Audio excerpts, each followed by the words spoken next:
Hi. Hello. We did it. Good morning, everyone. And good Hello. evening, Amrita.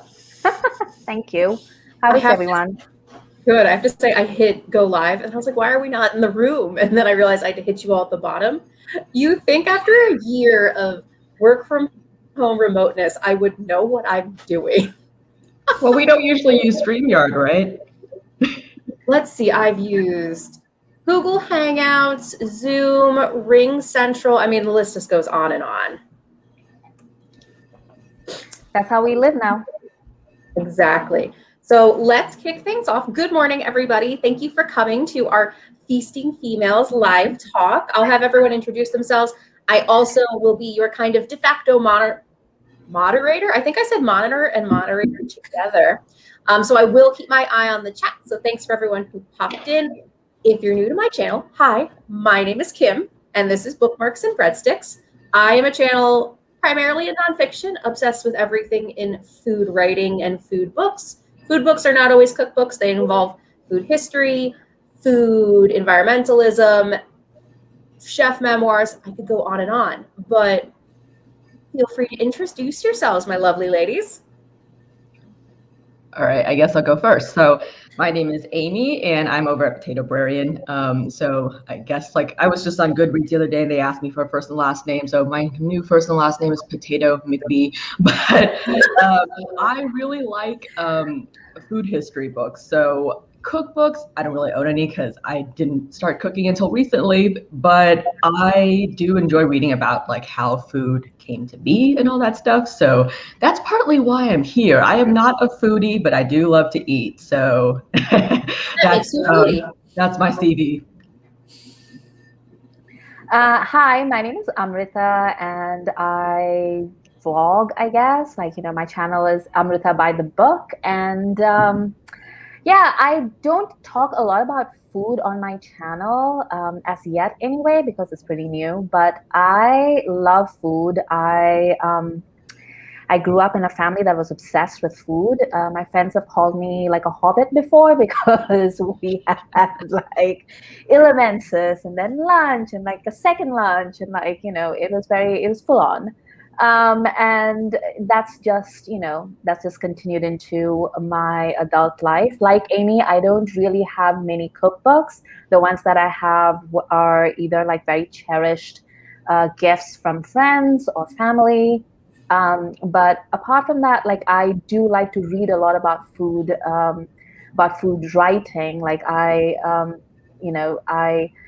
I read a lot of food history. I read a lot of food memoir. These are things that really interest me. And now that YouTube is basically, there's an entire section that's just food tube, that's just feeding my addiction all over again. So that's me. And I'm Rosie. I make booktube videos over at Rosie Cockshutt because I wasn't creative enough to come up with a bookish channel name. I read a lot of different things in a lot of different genres, but I have a fondness for I've heard them called micro histories, or basically books about anything super niche. So I once read an entire book about butter, and it was fascinating, and I like that. What book about butter? I think it was just called Butter. Does it have a yellow cover and potentially a female Russian writer? I don't remember. It was 5 years ago, so I'm not sure. But yeah, I definitely have a book called Butter on my TBR. I'm sorry, I did not mean to cut you off. I was just so excited someone else knew that book. We'll have to cross compare later, see if it was the same one. Hopefully it was, because it was good.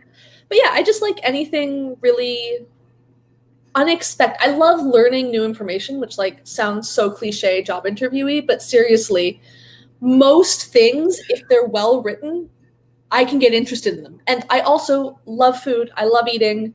I've loved eating for a long time. And then, like many other people, have gotten a lot more into cooking lately. I used to cook to eat, and now I'm actually interested in cooking for the sake of doing interesting things. So yeah, that's sort of me, books, food. Okay. Well, hi, everybody. So we'll start off. The topic of today is about food food colonialism, but we'll start with an intro question. I know it's morning or late evening for some of us. What is the first recipe you remember cooking? And I'm happy to go first. I have two. The first thing I ever legitimately learned to make was pancakes. And I'm talking Bisquick, very low bar. I lived across the street from my high school, as in you could see it from my window. So when in New York, we have these New York State tests, and you would come in for half the day, take your test, and go home. So everyone started to show up at my house. So we would have pancake parties. And I think for my 13th birthday, one of my friends really bought me one of those electric pancake griddles, which I still have to this day. So not the most culinary prowess, but we got really good at like assembly line flipping pancakes as high schoolers. And the first Persian thing I ever learned to cook, because my dad was from Iran, is tahdig, which is the crispy rice at the bottom of the pot. I know some people use potato. There's lots of different ways to do tahdig. I am just an old school purist, and I want like medium to almost burnt, really crispy rice. And how we didn't shatter our teeth, I don't know. But those were the two I have. I'll go next. Oh, go ahead. Go for it. Okay. I also have two. Like the one that so usually in like Indian households, there's always like an emphasis placed on women learning to cook.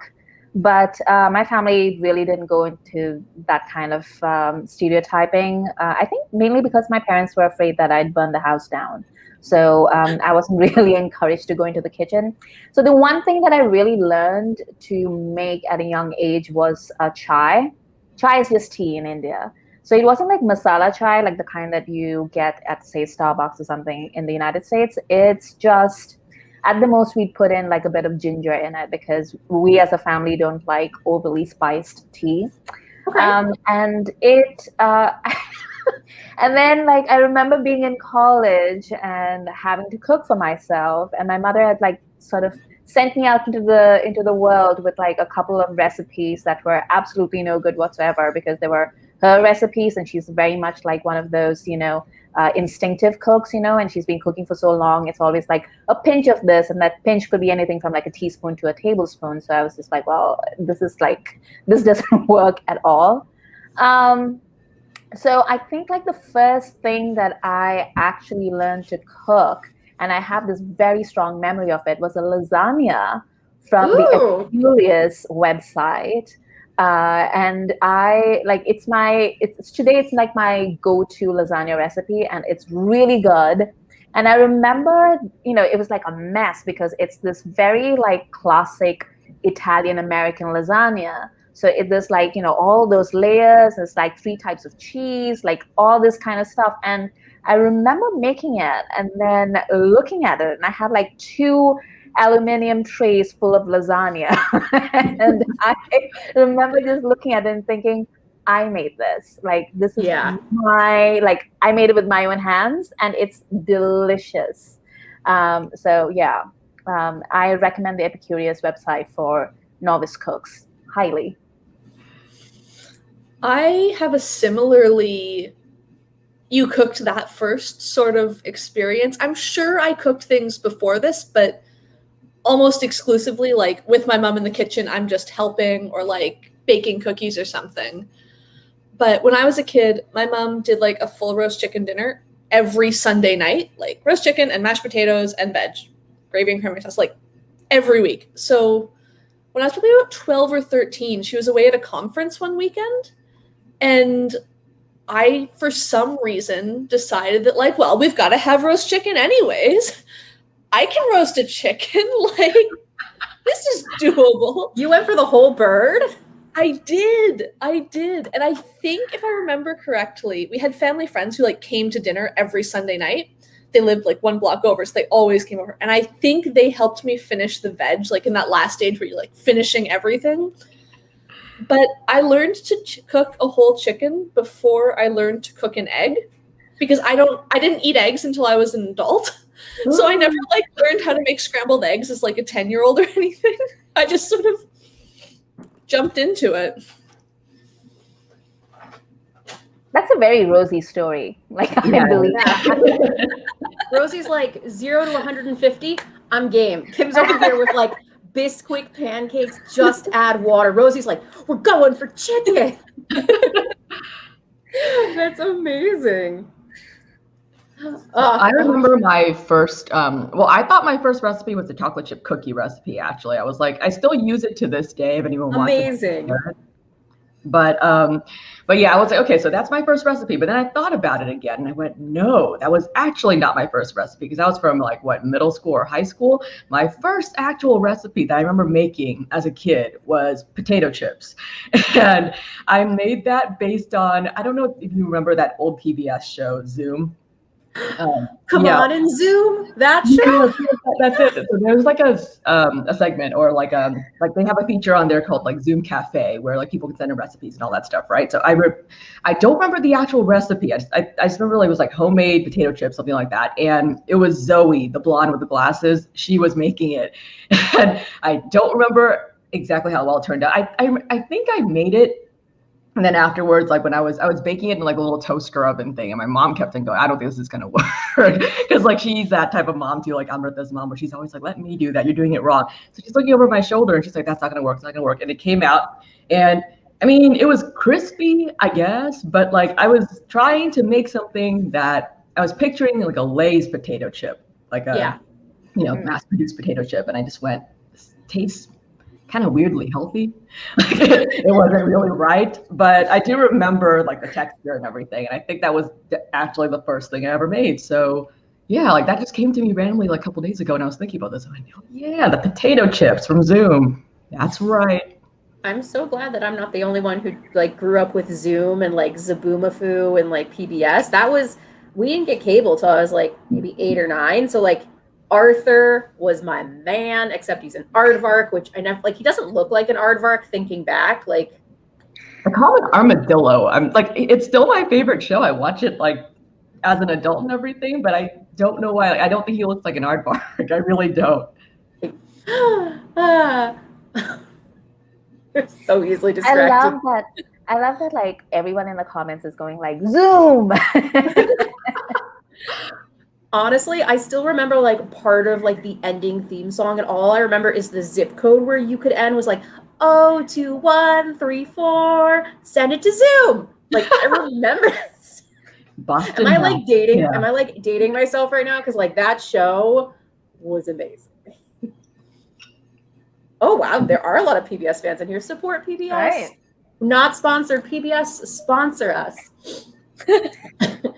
Okay, shifting gears. This all came together because we wanted to talk about food colonialism, and there's lots of different ways that this gets defined. I'm not pulling any like Webster's dictionary, because food colonialism, food imperialism, if I could mash, as I prepared for this, all of the definitions we've seen out in the world, it's the idea that the West takes ethnic, regional, authentic food and kind of, where I'm sitting, Americanizes it, but really it's about Westernizing.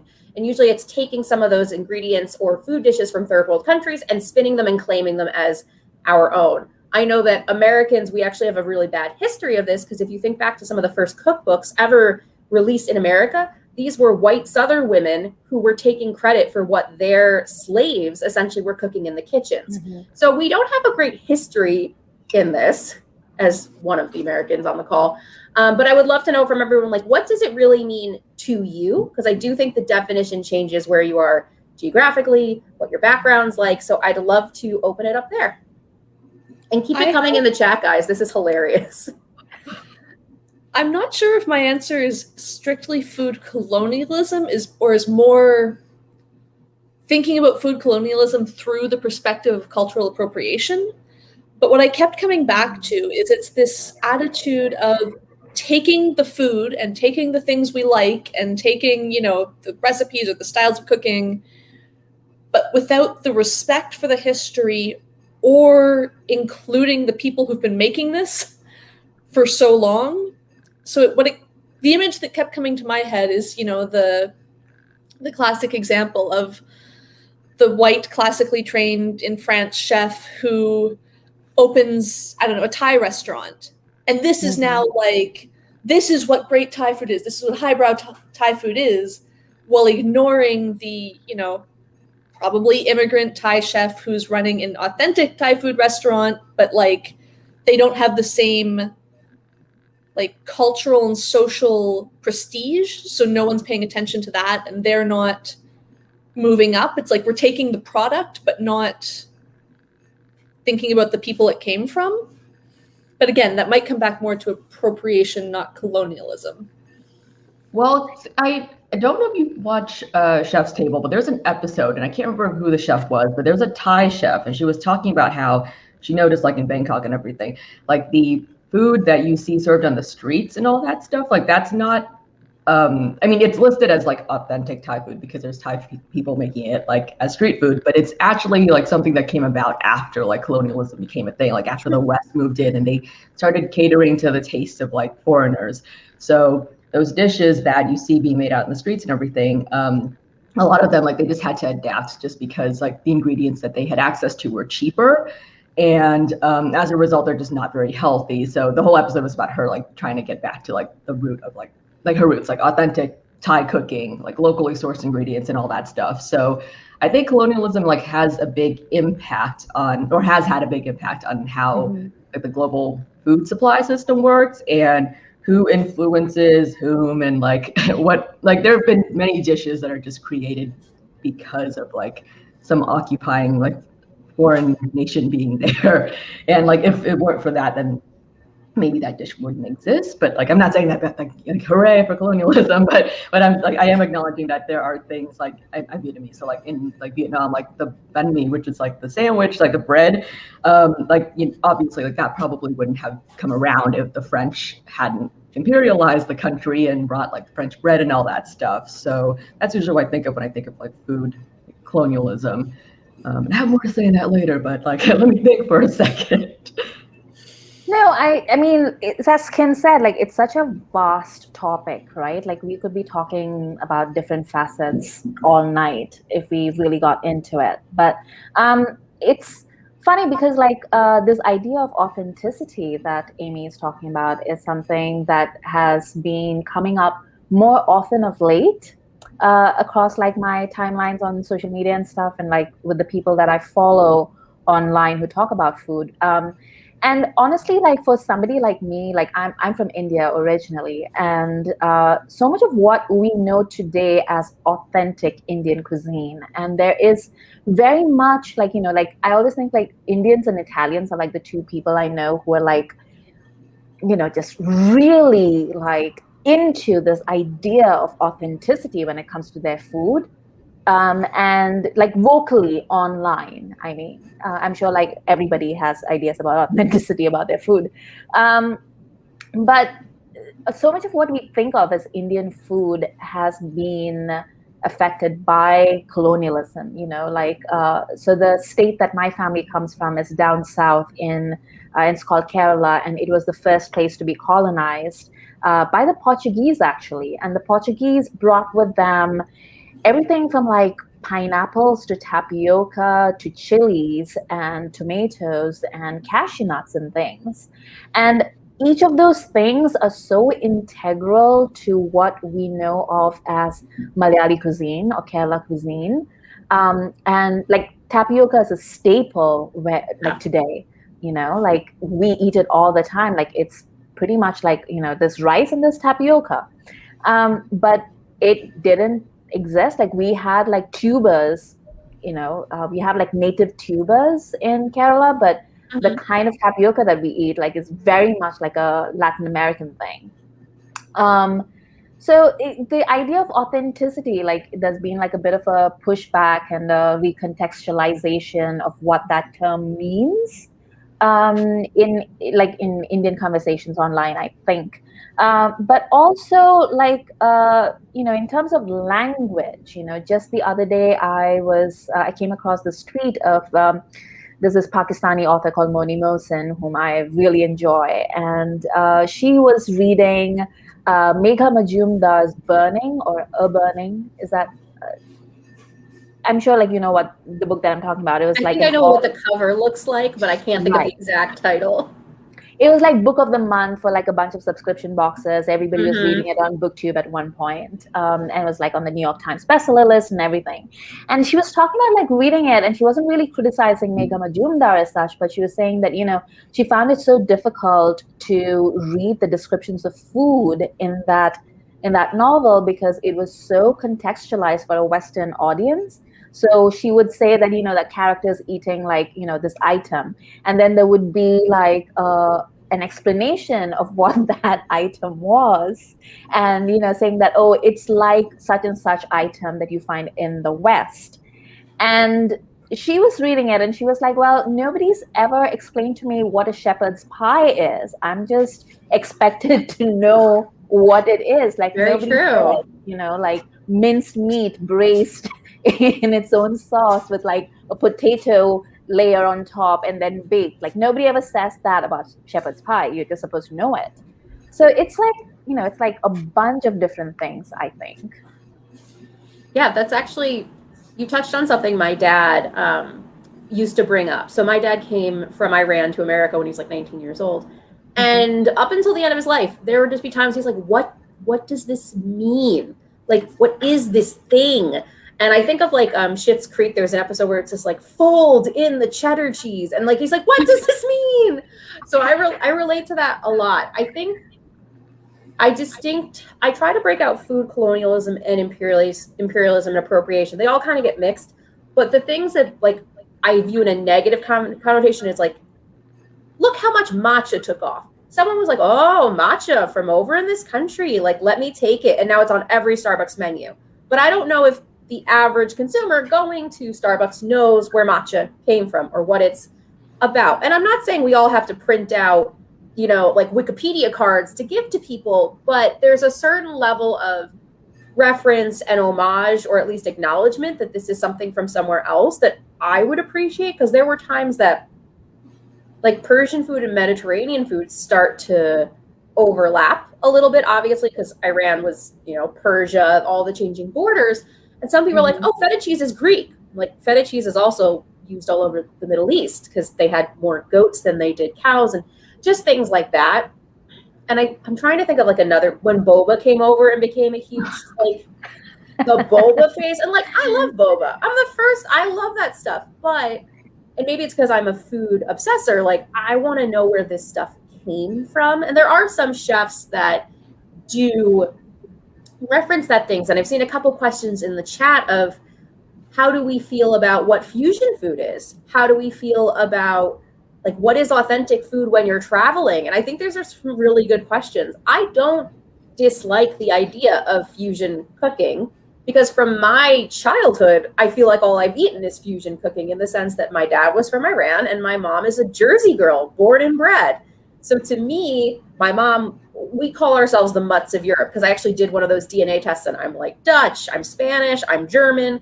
So you have all of that repertoire put with Persian food, and raising 3 daughters, we didn't want to eat grape leaves when we were 7, 8, or 9. We didn't want to eat like kukuzabzi and other like I literally referred to one of my dad's favorite dishes as grass pies. And like I was an awful kid. Like I feel so bad now. But that's what we grew up with. So to me, I don't turn away the idea of fusion because I think food should evolve with time. I just like the context. And maybe that's very white and privileged of me, so feel free to tell me, but that's how my whole life was swap this for this, and this for this, and this for this. So to me, it's almost second nature. I agree. Oh, wait, go ahead. I was going to say, I agree completely. And I think your point about context is really important because if we're trying to talk about authenticity, like, okay, how far back do we go?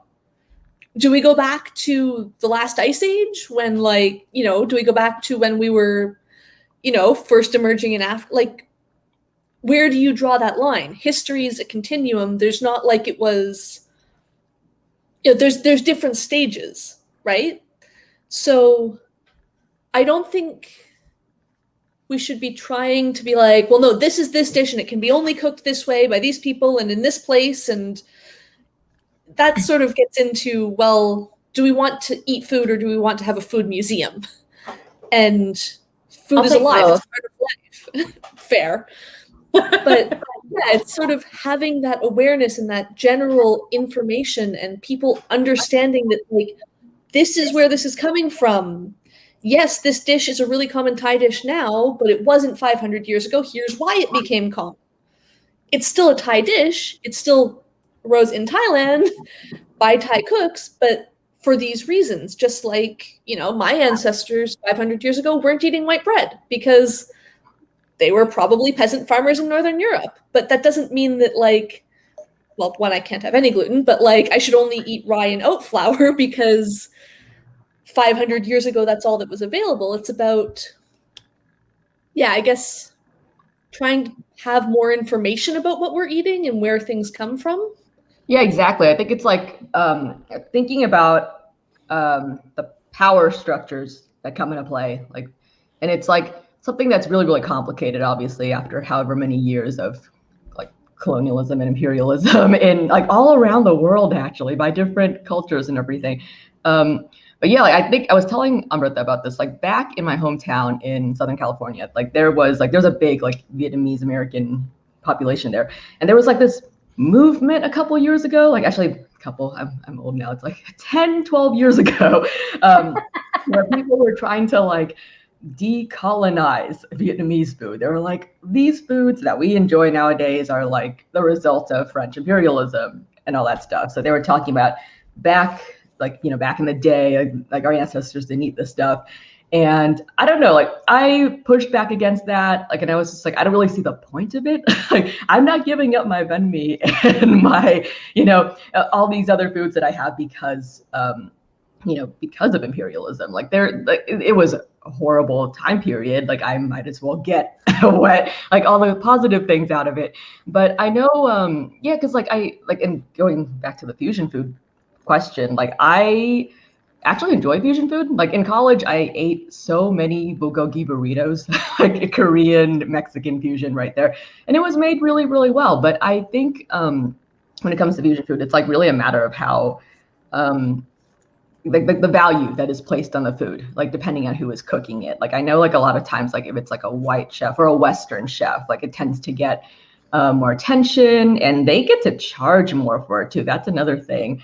And like I've noticed like in the past 5 or 6 years, like I've watched Vietnamese food, like banh mi and like the sandwich and Vietnamese coffee especially become really, really big. And I'm just like, it's so strange, especially now that I'm living in an area without many, like it's like there aren't many Asian people here. And just watching like your kind of like culture, like your food become a fad is so strange. I mean, at the same time, I'm like, okay, yeah, I get to eat banh mi, but it's like $16. I'm not paying that. I am not paying that much money for that. Back home, I can get that for $3.99, so I'm not going to pay. And it's also like, it's fascinating to talk to your parents, like an older generation, about this stuff. Yeah, like I've talked to my mom, and then like I was telling her that I see Vietnamese coffee. It's just called Vietnamese coffee on the menu at like popular cafes and all that stuff. And she's always like, that is so cool. Like, I'm so glad that people are acknowledging like our culture. They're learning about it and everything. And then the same with like the banh mi sandwich. I'm just like, okay, well, I saw it in all these like different restaurants, like these different sandwich shops. And then I tell her, but they're charging $16 for it. Like the coffee is $5. And she's like, what? Outrageous. Like that no self-respecting Vietnamese person would pay that much money for it. And yes, I think like from like my problem with all of this stuff becoming so popular is just like it kind of lowers like the level of accessibility for a lot of people. Like when you're like even with like locally sourced food, like okay, so you're focusing on locally sourced ingredients and everything, and your restaurant becomes big and all that stuff, and it just charges up the ass. And then a lot of people, like the locals that you were originally targeting, like they start not being able to actually come in to eat your food because your wait list is too long or your dishes are too expensive. So I don't know, like it's a very complicated issue for me. Well, the pricing thing is something that I think a lot more people are talking about too, because like it's true, right? Like, if you have, say, a Chinese restaurant in Chinatown and they're making amazing world-class food and they're like, all right, but it's going to cost you like $100 for like 2 people. immediately everybody's like, what? $100? Like, that's way too much money for some Chinese food, right? Mhm. But you take that same, like maybe the same quality or maybe even less, and you put it in the white part of town, and like you get like a write-up in the New York Times or whatever, and then you say, well, it's 150 for two, and everyone is like, sure, I'll pay for that, because it's like hot cuisine. Like, it's not just it's not just some Chinese dude making it in Chinatown. I think what I miss is, in general, I miss Anthony Bourdain, may he rest in peace. But what I loved about his show was that he would pull out that little plastic chair at that little table meant for kids, and he'll eat whatever the locals are eating. And he would often call out, and he was part of the system too, as an executive chef of I forget the name, Les Halles. I can't say, it's French. Yeah. He was part of that French training and etc. But then he has this show where he's like, $2 for this. I'll eat an eyeball. I'll eat feet. Like, I will try anything. And to me, that was a gateway to a world that I've never seen before. So, like, I'm Persian. I have never been to Iran. Sorry, slight side tangent, everyone. But to get to Iran, I can technically get an Iranian passport because citizenship is passed down from the father to the children. So I actually can't get an American visa to go travel to Iran. I have to get the passport, and then relations, blah, blah, blah.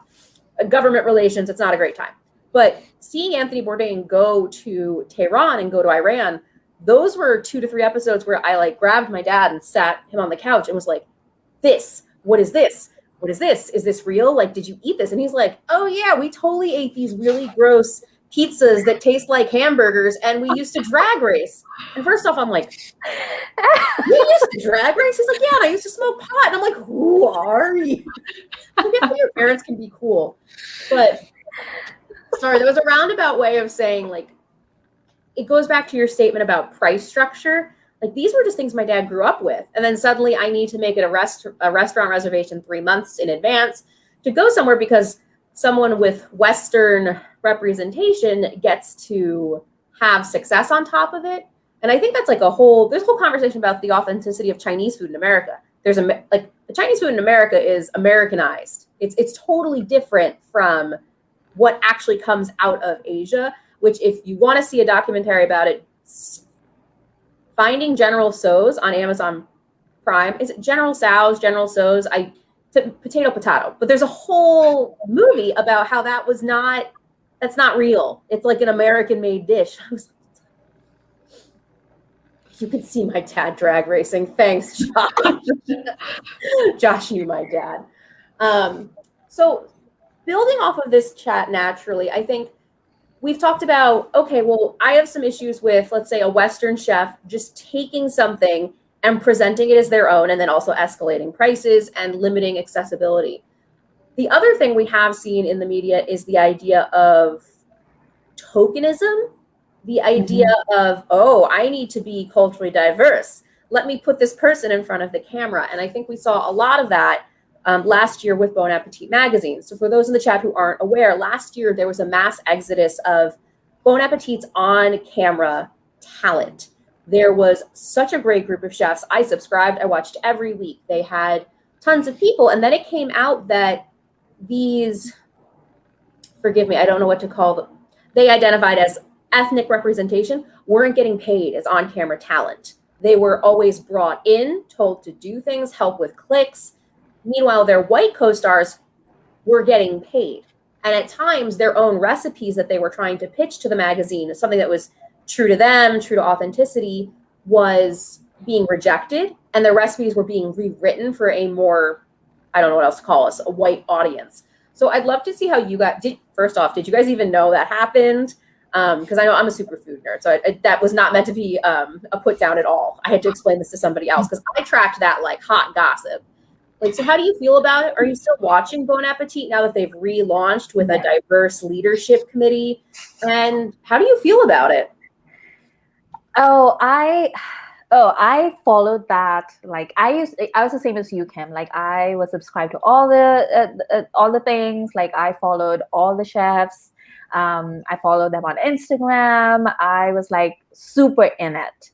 And then everything came out and I was like, okay. And what I didn't expect was, because I lived in New York for a great many years and I worked tangentially in publishing, and I didn't expect it to like recast some of the things that happened to me in a different light. Like because I come from India, I didn't grow up with the kind of like race politics that are like second nature in, I would say, North America, right? I didn't grow up with that. So when I came to the United States, and I was in my late teens, I had to sort of educate myself, and like full credit to my friends who like sat me down and explained a few things to me early on. But it's very different to like learn about something, say academically or anecdotally, and then have it happen to you. And when you come from a country where you don't face that kind of discrimination when it happens to you, and it's not like in your face racism, like it's just institutional, and like you don't have the tools to recognize things, and I was super young and I didn't know a lot of things. And then to watch this happen, especially to Sola, who has my entire heart, and then see her talk about it. Exactly. It just really brought it all to me. And I was just like, oh, I see. They weren't just being like dismissive on a random basis. They were being racist to me. Like I didn't. So that was like a bit of like a personal thing for me, but also like just following what happened to, and like figuring out like which of the chefs, had their hearts in the right place and which of them were not allies. Like that was heartbreaking, because some of the chefs that were outed as being not allies, like I was like really in their corner and I was like really rooting for them to be like good people, and then they just weren't. And I was like, and then did you follow like what happened with Reply All? Like who did that expose? Like there's this podcast called Reply All, and they decided to do a deep dive expose of what happened at Bon Appetit.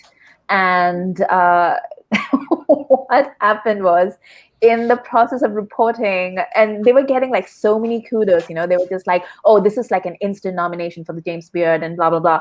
And it came out like in the process that the people who were making this podcast were being discriminatory at work to their own former colleagues, and had been like incredibly anti-union and racist, and that podcast got shut down in the middle of it. And it was just like one thing after another. It was like, oh, what is happening?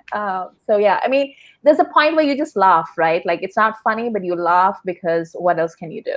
Yeah, it's definitely a bitter kind of like cynical laughter, which if you want to follow these great chefs, follow them on Instagram. A lot of them have launched Patreons, which now they take all of my money.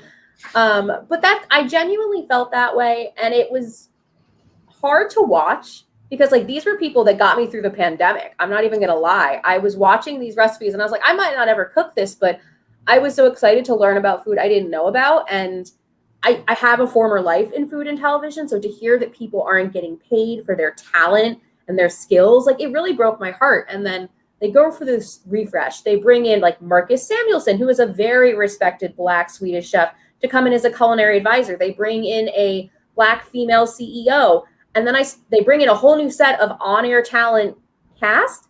And when the first few episodes came out, I was like, I didn't have words, because I was like, I don't know how I feel about this new wave of talent, because did they sign on for the right reasons? Are they looking for their big break? Yeah. Do they just want to share their own food? Because like you got to give people a chance. Like, but I had such like weird feelings, so I've actually been giving it quite a break, and just waiting to see what happens. Because I was like, oh, they replaced one chef with a new Black female chef. Cool.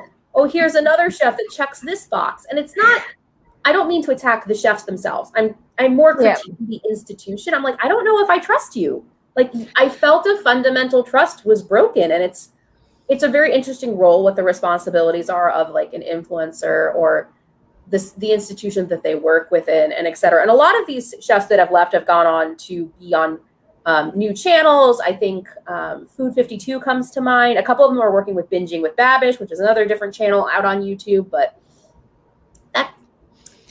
it was a downer, and I feel like I'm rambling. I apologize. No, I'm with you. I was a huge fan. I was really upset because it's that harsh reminder that these things that we only see one side of it, and we see the positive, happy, like, oh my God, I love watching videos from the test kitchen side of it. And it's that like wake up call of, yeah, but you don't have any idea what's going on. This is still produced. But for me, the part that like, first I was mad at myself for being surprised and like for having higher expectations. Yeah. But then I was mad at myself that they decided so hard that they didn't really want to be part of the solution. Because as you said, everything feels like a cover-up. I think if they'd actually wanted to address these issues, they would have reached an agreement with the existing talent. Yeah. And I very much got the impression, obviously, again, we only see what they share on social media, so who knows, but I don't get the impression that all of these chefs were really desperate to be like, no, I want to break away. I'm going to be super like stubborn and not reach an agreement. It felt very much like they were so committed to their racism that they were like, well, yeah, we can probably underpay new chefs who are looking for their break. And that's what for me really did. Like, these people are your brand. They're why we watch. Yeah. So if you're so committed to your racism that you're going to ruin yourself, you know, economically as well, like, obviously it's bad from the racism is bad point of view, but then to be so committed to racism is bad that you're going to shoot yourself in the foot, like, everything you do at that point is going to seem like in the kneecap. The foot's not enough. And the fact that they counter negotiated, like, I understand that they probably, a lot of them signed NDAs. There's a lot that we're never going to know about this. And we didn't even talk about Adam Rappaport and his very bad Halloween costume. And we'll just leave that out there. Like, he himself, racist, bad idea, bro. But I like that we're focusing more on the institution. They came back and like counter negotiated. They're like, we'll give you $10,000 raises. And it's like, and then how do you also feel as a viewer out there of the people who did stay? And I like to give people a little bit of a benefit of the doubt. They could be locked in multi-year contracts. That does happen. It happens with football players and stuff. I'm assuming you sign on for seasons, maybe like a chef.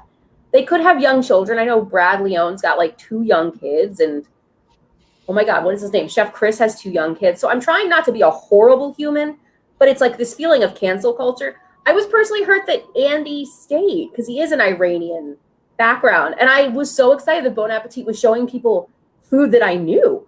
I was like, oh, it's cuckoo zabzi. I personally hate it, but you might love it. It's the thing that tastes like grass to me.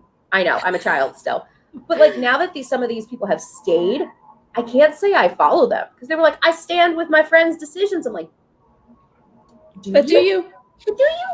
But at the same time, they could be locked into contracts. I want to give everyone like the 1% sliver of doubt. Like maybe they are locked in contracts, but like I'm giving them 1%. You can almost hope that maybe they're thinking, if I stay, I can try and effectuate change myself or something. But no, it certainly does change how you see people. Yeah. So let's shift gears in the last like 15 minutes. We went much longer than we thought we would, ladies. Look at us go. So let's talk about chefs, writers that we want to promote, that we want to talk about, that we think are awesome in any way, shape, or form. Because I think there are lots of people who are trying to do good out there and are also just educating us. Like, I don't mind being educated and schooled. I will continue to want to learn about other things. And we were talking about coffee and chai earlier. I literally just finished this morning. I want to see if I'm like trying to find my camera. The Monk of Mocha by Dave Eggers. And this is about a Yemeni man who came to America with his family. So he's a child of immigrants. And he actually tries to bring Yemeni coffee to America for the first time. It is a wonderful book. And I didn't understand the level of detail it takes to like export coffee out of a country. Also, Yemeni's going through a civil war. Like, this guy gets kidnapped, and he's like, we'll be fine. We'll be fine. He gets kidnapped again. He's like, it's cool. This guy, my character looks like the Karate Kid. And you're like, oh my God. And he's like, that's fine. What I appreciated about this book, his name is Mokhtar.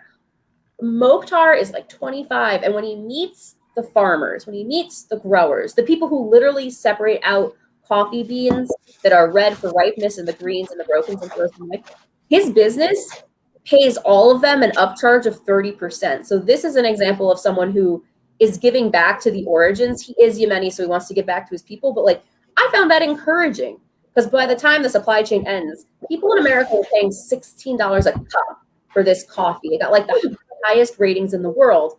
But he was able to send those people back in his homeland. He was able to get them medical attention. Those children got to go to school and to college. And I was like, I would pay a $16 cup of coffee if somebody told me that's what that money did. A $16 glass at Starbucks, I don't know who that's going to. That's not even going to the worker who's making the cup of coffee. I know. Poor essential worker, right? So that is my plug of a book you should read. It's 280, I can't even count. It's like 300 pages. I finished this in a day and a half. If you don't, Dave Eggers, I guess, wrote The Circle. He's more of a fiction writer. So it's, this probably does not help on camera. Forgive me, guys. First time doing live. This reads like a novel. He wrote it like a novel, except it's nonfiction. And I didn't really realize it was nonfiction until I was halfway through the book.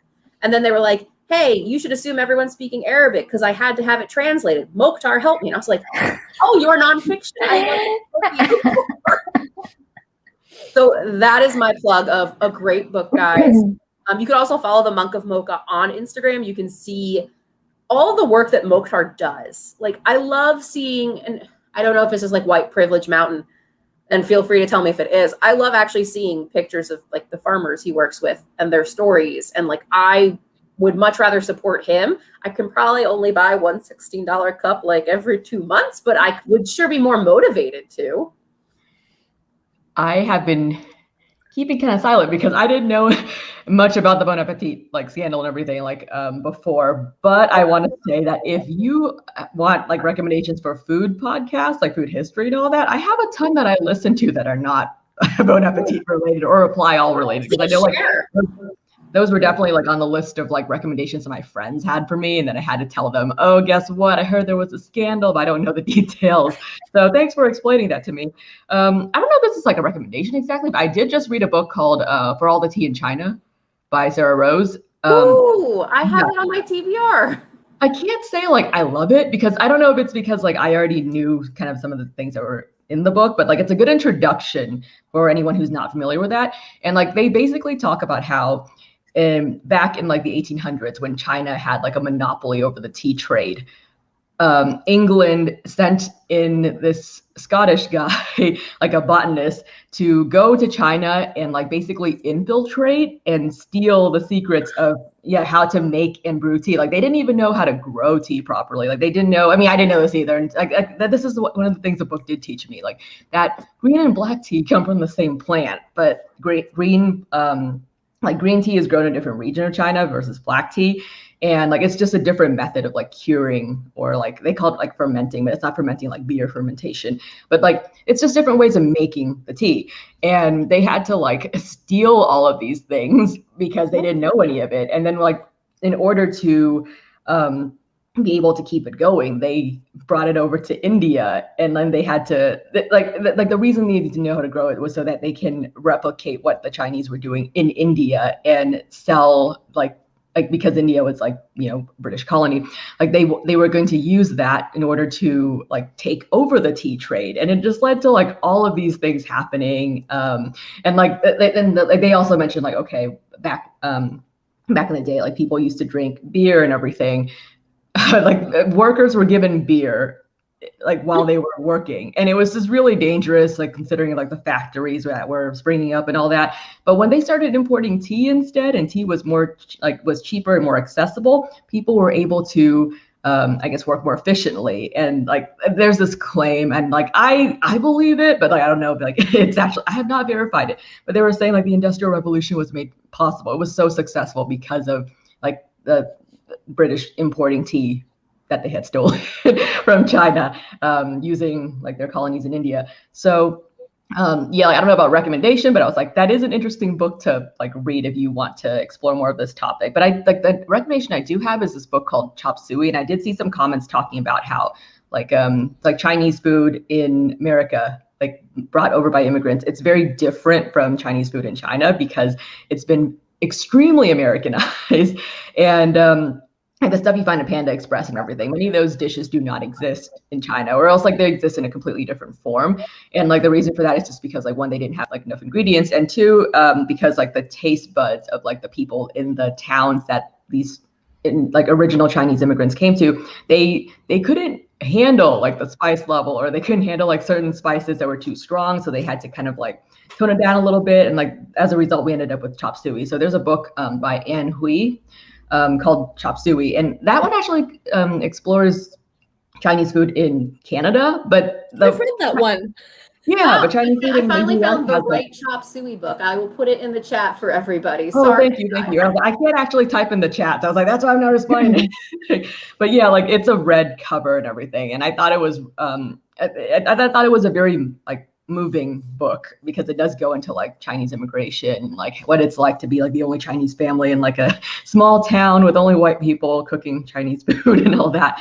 So yeah, so that's my actual recommendation. The other one is just like, take a look if you are interested. That was all the tea in China? For All the Tea in China by Sarah Rose.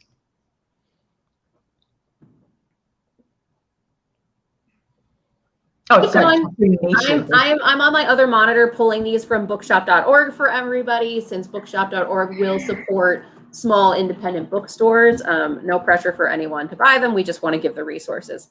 But feel free, keep telling me more, because I'm also adding all of these to my TBR because I need more books in my life, always.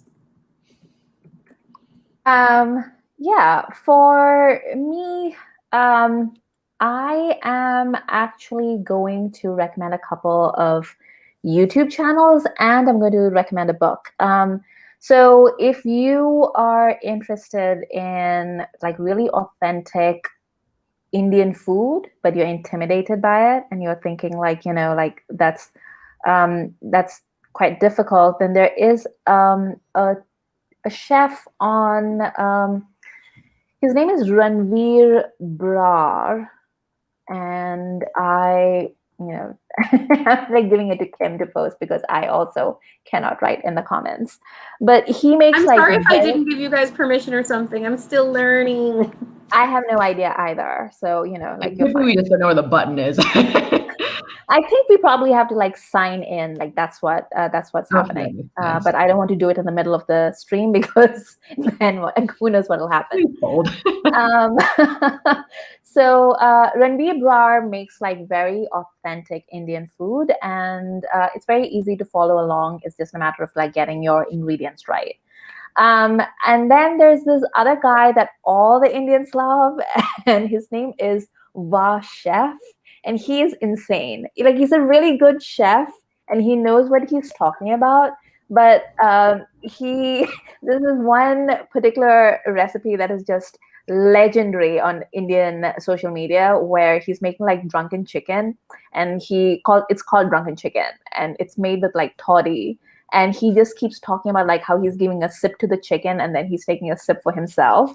And by the end of the video, he is wasted, like incredibly wasted, and it is one of the funniest videos I have ever seen in my life. And as soon as I finish this, I'll put it in the comments of this video because everyone needs to watch it. So those are the two.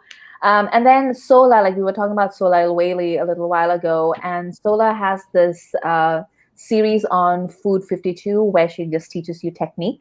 And I really like that series that she's doing for Food 52 because it's, like it's not about following a particular recipe. It's about learning to, like if it's braising, for example, like, what does that do? And then how can you adapt it to different ingredients? You can make something that's vegan. You can make something that has like meat. There's so many different things that you could do with it. I highly recommend that. And the book that I'm going to recommend, it's called, oh yeah, I'll say its channels again. So there's Va Chef, and it's in the comments. Kim is like posting the name. So there's Va Chef, and then there's Ranveer Brar, and those are the two channels, along with Sola's channel videos for Food 52. I think it's called. Is that called Kim? Is it called like spin-off off script with Sola? I think that's Off what script. it's called. Yep, I just found it. I just found Chef Ranveer. Yeah. And the book that I can recommend, it's fairly new, and I don't know if it's conflict of interest because this is a guy that I've known for a long time on social media. But Go we're ahead not and like, make your plug. but we're not like really good friends or anything. Like he's just somebody I've known for like, like almost 20 years because he's just been online. But his name is Krishna, and he came out with this book called Masala Lab, and it's a cookbook, but it's about technique, and it's about teaching you like about processes. So, like he will basically explain to you how, like what are the chemical processes that happen when you heat certain ingredients, when you combine certain ingredients. Beautiful for this book. So I think he designed it. Like he's also an artist. He's also a musician. He's like, a man of many different talents. You can't find physical copies of it as yet because I think production was affected by COVID, but you can find ebooks of it. So I don't think like physical copies are available until next year. But April 15th. All right, there you go. But it's a really like it's a great resource for the newbie chef, but also for somebody who is accustomed to cooking. Like it works for like different levels. You might have been doing something for years but not known exactly what you're doing, or why, like, you have a certain recipe that asks you to do a certain step and you've always wondered why, and this book will explain it to you. So it's great for Indian food, but it's also like just good for like food in general. And I recommend that one. Awesome. Well, continuing on the Indian food train, although in a completely different direction, and I promise not just prompted by the discussion we had about Bon Appetit, but I want to recommend Indianish by Priya Krishna, who is one of the chefs who was working at Bon Appetit and left over the pay issues. I actually bought this before that because I was such a fan, and I'm going to put it down because I'm bad at holding books. But basically, this is a recipe book that is Indian-ish. She grew up in Texas in the 90s, and these are the recipes that her mom was cooking, coming home after work. I think both of her parents immigrated. So trying to make the food that they grew up with and trying to make their type of Indian food, but in Texas in the 90s, and making do with the ingredients that they had. And there's a really good recipe for sag paneer that uses feta, because you couldn't get paneer, but you could get feta, and it does the same thing. So I love this book for a few reasons. One, it's a great cookbook. The recipes are delicious. But also, I find, at least in the cookbooks I've seen in the past, there's a lot of emphasis on elaborate dishes and like it's either like joy of cooking, this is a very basic recipe, which there's a place for that, don't get me wrong, or it's here's a cookbook of, what someone is claiming is super authentic Indian food as it's cooked in, some remote part of India, which is great. That's interesting. I'd love to go there and eat that food. But I live in a mid-sized city in Canada. I can't get the ingredients to cook those recipes. So I love that this is a cookbook that you feel like you're stepping into someone else's kitchen and you can actually make that step. You can get the ingredients you need in, I would assume, most parts of the Western world, which, again, looking at everything from a very Western perspective and everything, it's like home cooking. And I like restaurants. I like eating out. I like all that stuff. But it's really, really interesting to feel like if I went over to dinner at your house on a random Thursday night, this is the sort of food you're eating. Yeah. This is the sort of food people are actually consuming day to day, not just like the super fatty, super salty, super, extra version that you cook in a restaurant. So highly recommend. Very easy, very accessible, and super delicious. Amazing. Okay, I think I've gotten everyone's book recommendations and YouTube recommendations in the chat. We've officially hit the 1 hour mark. So first off, thank you so much for joining me and for being on my first live stream ever. And thank you everyone in the chat for your fantastic questions. It sounds like we're onto something. It sounds like people would like to see us talk some more. So maybe we can schedule another Feasting Females, or maybe we'll change the name to Feasting Friends so we can bring other people in. I'm sorry if I limited anybody. But official sign-offs, I'm Kim. You can find me here on this channel at Bookmarks and Breadsticks, and also my Instagram is the same. Everyone, how can we find you? I'm Rosie Cockshutt. You can find me at Rosie Cockshutt. It's very straightforward. I'm Amrita, and you can find me at AmritaByTheBook, and that's the same on Instagram. I'm also on Twitter at AmritaIQ. Well, I'm Amy, and I'm Potatobrarian on everything except for Goodreads, where I'm Potato McBee, like I said before. But yeah, like ever. It's like, but I'm the only potato on there, I think, so it should be easy to find me. But yeah, like I'm on my channel, I read a lot of like sci-fi fantasy actually. But yeah, like there are also food books, so it's like just FYI, it's not just food, but food is one of the things. And I've joked about becoming like a food tube channel before, because I do talk about what I'm eating a lot on my channel. So yeah, just be aware of that. It's not just about books. It's like I love to eat and I love to drink, so there's going to be a lot of that. Amazing. And in the comments as a final sign off, what do you want us to potentially talk about next? Thanks for joining me, guys. Have a wonderful day. You too. Thank you. Thanks everyone for joining us. Thanks, guys. Bye.